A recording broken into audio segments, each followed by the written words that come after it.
Rumah anggota DPRD Badung periode tahun 2024 sampai tahun 2029, I. Nyoman Artawa, di Desa Pelaga, Petang, Badung, mendapat serangan tembakan pada Sabtu, 17/8, malam.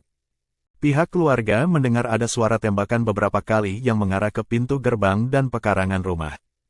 Dari informasi yang didapat, serangan penembakan tersebut terjadi sekitar pukul 19 WITA. Pelaku penembakan anggota dewan dari Partai Golkar tersebut diduga menggunakan senjata laras panjang. Sebelum kejadian diduga ada seorang pria mondar-mandir di depan rumah Nyoman Artawa. Diduga seseorang yang menggunakan sepeda motor itu yang melakukan serangan penembakan ke rumah anggota DPRD dari Dapil Petang itu. Tidak ada korban jiwa maupun luka-luka dalam peristiwa tersebut. Namun sampai saat ini motif pasti penyerangan belum terungkap. Seorang aparat kepolisian di Polsek Petang tak menampik kejadian itu. Iya, kemarin kejadiannya. Jajaran Reskrim sudah ke TKP melakukan penyelidikan, ujarnya saat dikonfirmasi Minggu, 18/8. Salah satu saksi mata, Putu Oka Pratama alias Yudi, mengungkapkan peristiwa penembakan tersebut terjadi sangat cepat. Diakui saat itu dirinya ingin berpamitan dan membuka pintu gerbang belakang rumah Nyoman Artawa.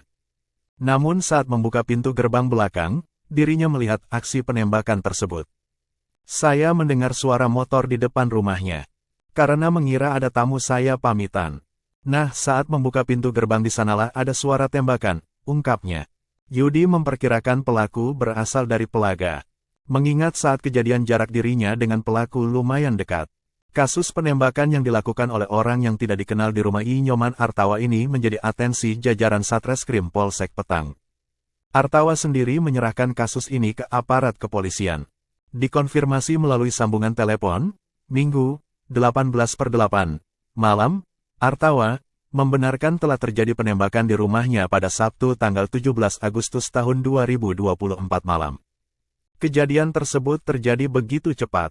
Artawa tidak mengira kejadian tersebut merupakan insiden penembakan.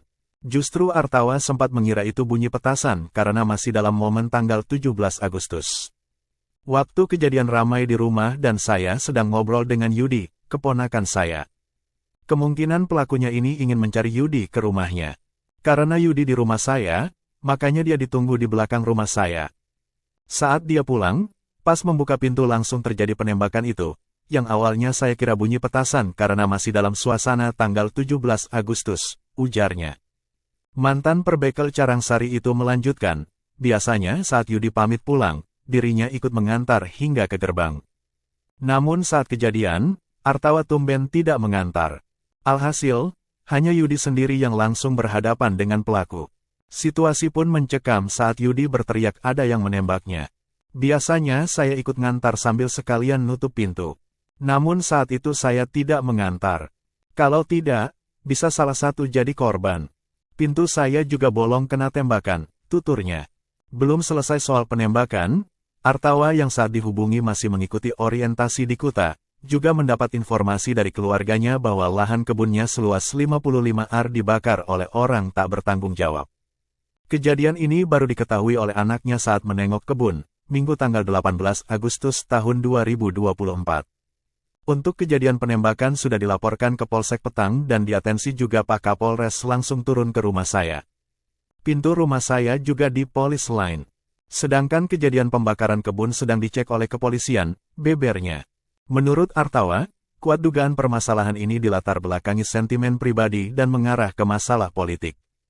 Dari penuturan Yudi, wajah pelaku terlihat jelas. Selain itu, ada juga beberapa saksi yang melihat sebelum kejadian. Mungkin sentimen pribadi tapi ujung-ujungnya kesanalah, politik, karena kita punya orang itu, Yudi. Yudi ini sebagai relawan saya saat pemilu. Kuat dugaan begitu, karena kenyataannya kebun tiang juga dibakar, ucapnya. Akibat kejadian ini, Artawa mengaku keluarganya merasa khawatir dan tidak aman.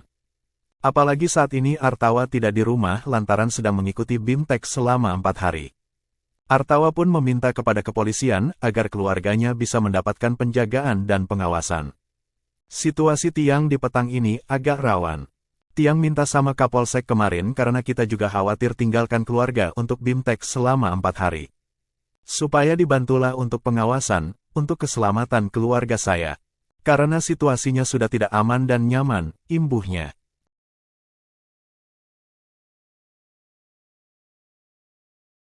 Download Tribun X sekarang, menghadirkan lokal menjadi Indonesia.